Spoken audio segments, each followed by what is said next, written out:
Aloha. Here's another record jacket repair.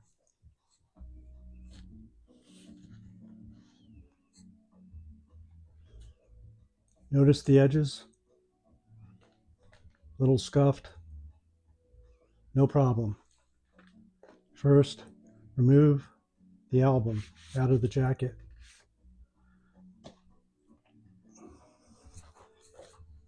Get a glue gun. Put a bead just along the edge.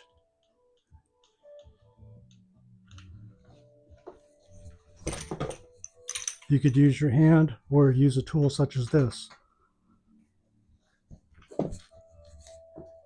Grab a sharpie. Put it along the edge only.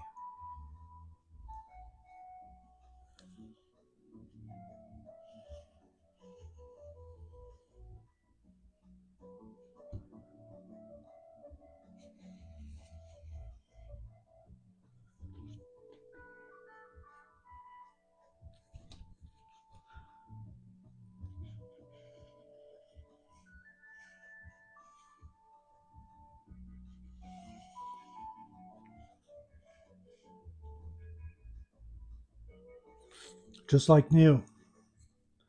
Please comment below.